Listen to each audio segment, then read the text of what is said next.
திருச்சிற்றம்பலம். தென்னாருடைய சிவனை போற்றி, எந்நாட்டவர்க்கும் இறைவா போற்றி. அனைவருக்கும் வணக்கம். கடவுள் அருள் சேனல் நேயர்கள் அனைவருக்கும் அன்பான வணக்கங்கள். நாம இன்னைக்கு செப்டம்பர் மாத பலன்களை பத்தி நம்மளுடைய சேனல்ல பார்க்க போறோம். அதற்கு முன்னாடி நம்மளுடைய சேனலை சப்ஸ்கிரைப் பண்ணிக்கோங்க. சிம்ம ராசிக்குண்டான செப்டம்பர் மாத பலன்களை பத்தி நம்ம பார்க்கலாம். சிம்ம ராசியை பொறுத்த வரைக்கும் பாத்துட்டீங்கன்னா அஷ்டமசனி நடந்துகிட்டு இருக்கு. அதே போல ராசிக்குள்ள கேது இருக்கு. ரெண்டுமே பாத்துட்டீங்கன்னா நிறைய விஷயங்கள் தடைகளை தாமதத்தை கொடுத்துட்டு தான் இருக்கும். இப்போ ராசி அதிபதினு சொல்லக்கூடிய சூரியனும் உள்ளேயே இருக்கார், கேதுவோட நிக்கிறார். உங்க ஜாதத்துல சூரியன் கேது சேர்க்கை இருந்தால் கடுமையான பித்ரு தோஷம் உள்ள அமைப்பை ஏற்படுத்தி கொடுக்கும். அப்போ இந்த காலகட்டங்கள்ல பித்ருக்கள் வழிபாடு செய்வது என்பது ரொம்ப சிறப்பான விஷயமாக இருக்கும். அந்த தோஷ நிவர்த்தி அப்படிங்கிறது நிச்சயமாக உண்டு. அப்போ இந்த சூரியன் அப்படின்னு சொல்லக்கூடியவர் தடை தாமதம், ஒரு மன விரக்தியை ஏற்படுத்தி கொடுக்கறது, அடுத்த கடத்துக்கு மூவ் பண்ண முடியாம இருக்கிறது, என்ன பண்றது ஏது பண்றதுன்னு தெரியலையே அப்படிங்கிற எல்லா மன உளைச்சலையும் இந்த சூரியன் கொடுப்பார். இப்ப இந்த சூரியன் 16ஆம் தேதிக்கு மேல பாத்துட்டீங்கன்னா உங்களுக்கு 2ஆம் வீட்டுக்கு வந்துடுறார். அப்ப 16ஆம் தேதி வரைக்கும் கொஞ்சம் பொறுமையா இருங்க. 16ஆம் தேதிக்கு மேல தனஸ்தானத்துக்கு வரும்பொழுது காசு பணம் சொத்து சேர்க்கை நிச்சயமா ஏற்படுத்தி கொடுக்கும். பொருளாதார வளர்ச்சி உண்டு, பண வரவு உண்டு, அந்த குழப்பம் எல்லாமே விலகிடும்.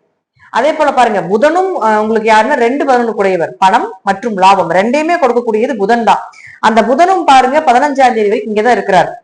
15ஆம் தேதிக்கு மேலதான் புதன் 2ஆம் வீட்டுக்கு வருகிறார், லாபஸ்தானாதிபதி அவர். அப்ப புதன் வந்து இங்க ஆட்சி உச்சம் பெறுகிறார். சூரியன் புதன் லக்னாதிபதி, 2ஆம் அதிபதி, 11ஆம் அதிபதி, இவங்களும் சொல்லக்கூடிய 2 பேருமே இங்க நிற்கும் பொழுது இந்த 16ஆம் தேதிக்கு மேலதான் உங்களுக்கு நல்ல காலம், பண வரவு, பொருளாதாரம், அடுத்த கட்டத்துக்கு உண்டான வாய்ப்புகள் இதெல்லாம் கொடுப்பார். கொஞ்சம் 15ஆம் தேதி வரைக்கும் பொறுமையா இருந்துக்கணும். ஏன்னா உங்களுடைய ஆசைகள் நிறைவேறது. ஏன்னா கேதுங்கிறது பாத்தீங்கன்னா உங்களுக்கு ஒரு சர்ப்ப கிரகம், தடையை கொடுக்கறது, அழிக்கிறது. இருக்கிறதுலே பெரிய கிரகம் கேதுதான். கேதுவு மாரி இங்க பரிகாரம் அப்படிங்கிறதே கிடையாது. கேதுவுக்கு பரிகாரமே இல்லை அப்படிங்கிறதா உண்மை. அனுபவிச்சுதான் கழிச்சு போகணும். அப்ப அதற்குண்டான விஷயங்கள் எல்லாமே கொடுப்பார், ஞானத்தை கொடுப்பார். ஏன் வரல, எதுக்கு வரல, என்ன நமக்கு பிரச்சனைகள் போகுது அப்படிங்கிற எல்லா அறிவையும் கொடுப்பாரே தவிர அது அவர் அங்க இருக்கிற வரைக்கும் அதை கொடுத்துட்டே தான் இருப்பாரே தவிர அதற்கப்புறம் தான் நமக்கு ரிலீஃப் பண்ணுவார். அப்ப 16ஆம் தேதிக்கு மேலதான் உங்களுக்கு உண்டான அந்த ஒரு நன்மைகளோ, பணவரவோ, வளர்ச்சிகளோ, பெயர்ப்புகளோ எல்லாமே 16க்கு மேல நீங்க கணக்கு வச்சுக்கலாம். அதே போல பாருங்க, உங்களுக்கு சுக்கிரன் அப்படின்னு சொல்லக்கூடியவர் 3-10 கூடையவர். 14ஆம் தேதி வரைக்கும் உங்களுக்கு 12ஆம் வீட்டுக்கு, அதுக்கப்புறம் பாத்துட்டீங்கன்னா ராசிக்குள்ள வர கேதுவோட சேர்றார். அப்ப 3 மற்றும் 10ஆம் அதிபதி 12 இருக்கும்போது தொழில் விரயங்கள், கொஞ்சம் முயற்சிகள் தடைப்பட்டு போறது, தொழில் ரீதியான சந்திப்புகள் கொஞ்சம் சரியில்லாம போறது, அலைச்சல், பயணங்கள், தூக்கம் இல்ல, இதெல்லாம் நிறைய விஷயங்கள் உண்டு. அப்ப 14ஆம் தேதி கூட ராசிக்குள்ளேயே வருது.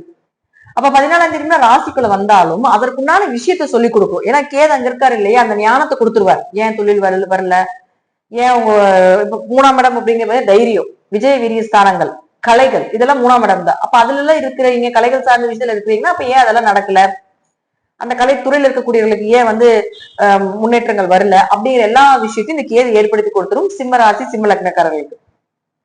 அப்ப அதற்கப்புறம் உங்களுக்கு 14ஆம் தேதிக்கு மேல இங்க உள்ள வரும். அதுக்கு முன்னாடி உங்களுக்கு தொழில் ரீதியாக ஏதாவது இருக்கு, ஏதாவது உங்களுக்கு தொழில் ரீதியாக சந்திக்கணும் இப்படி எல்லாம் இருந்தீங்கன்னா நீங்க கொஞ்சம் 14ஆம் தேதிக்கு முன்னாடி வைத்துக் கொள்வது நல்லது. 14ஆம் தேதிக்கு மேல கொஞ்சம் பொறுமையா யோசிச்சு செய்யறது, தொழில் ரீதியாக மட்டும் கொஞ்சம் கவனமா இருங்க.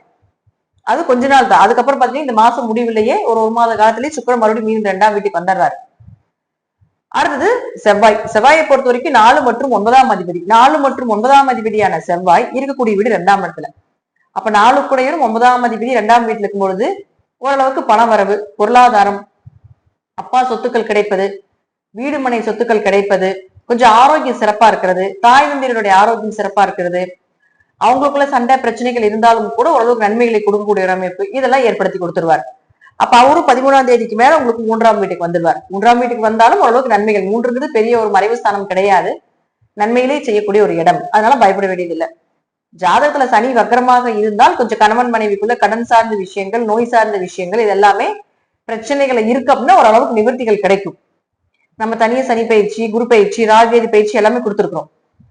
இல்ல அப்படின்னா இந்த சனி பகவான் அப்படின்னு சொல்லக்கூடியவர் உங்க ஜாதகத்துல வக்கரமாக இல்ல அப்படின்னா அது சார்ந்த விஷயத்துல, அதாவது சனி 6-7 கூடையவர், கடன் நோய் வழக்கு, திருமணம் சார்ந்தது, பார்ட்னர் சார்ந்த விஷயத்துல இந்த காலகட்டங்களை கொஞ்சம் ஒரு முறைக்கு பல முறை யோசிச்சு செய்யறது, புதுசா இன்வெஸ்ட்மெண்ட் பண்ணாம இருக்கிறது, திருமணம் சார்ந்த விஷயத்துல கொஞ்சம் கவனமா ஹேண்டில் பண்றது, இதெல்லாம் கவனமா இருந்துக்கோங்க. 11ல குரு இருக்கிற வரைக்கும் ஏதாவது ஒரு வழியில பண வரவு, ஏதாவது ஒரு வழியில லாபங்கள், பணமே எவ்வளவு தடையானாலும் கூட தேவைகளுக்கு கிடைப்பது, இதெல்லாம் குரு கொடுத்துருவார். ஏன்னா அஷ்டம சனி நடக்குது, உள்ளுக்கு ஏது இருக்குது, பணத்தடை, பொருளாதார தடை, நிம்மதி இல்ல, இதெல்லாம் இருக்கும். இயற்கையாவே உங்க ஜாதத்துல புதன் கேது சேர்க்கை இருக்குதுன்னா, புதன் கேது ஒரு ஜாதத்துல சேருது அப்படின்னா சாமி ஆடுறது, குறி சொல்றது, இந்த சித்த மருத்துவம் கொடுக்கறது, கை மருந்துகள் கொடுக்கறது, திருநீர் போட்டு விடுறது, இதெல்லாம் நம்ம சொல்லுவோம் இல்லைங்களா? இதெல்லாமே அவங்க குடும்பத்துல செஞ்சிருப்பாங்க, இல்ல அவங்களே செஞ்சுட்டு இருப்பாங்க.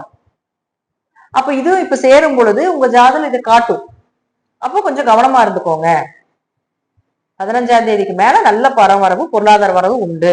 தொழில் விஷயமாக இருந்தா மட்டும் 14ஆம் தேதிக்கு முன்னாடி பேசிக்கோங்க, அதற்கு மேல பேச வேண்டாம். சிம்மத்தை பொறுத்த வரைக்கும் பாத்துட்டீங்கன்னா இந்த மாதம் ஓரளவுக்கு நன்மைகளும் ஓரளவுக்கு தீமைகளையும் இணைஞ்சு, அதாவது 70% நன்மைகளும் ஒரு 30% ஓரளவுக்கு தீமைகளையும் கொடுக்கக்கூடிய ஒரு பலனாகத்தான் இருக்குது. பட் எந்த நேரத்துல என்ன பண்ணணும் அப்படிங்கிறத நம்ம சொல்லியிருக்கோம். அப்ப அதுபடி கொண்டு போனீங்கன்னா 100% நன்மைகளே கொடுக்கக்கூடிய ஒரு அமைப்பை இந்த சிம்மத்துக்கு இந்த மாதம் நடப்பதற்குண்டான அதீத வாய்ப்புகள் உண்டு.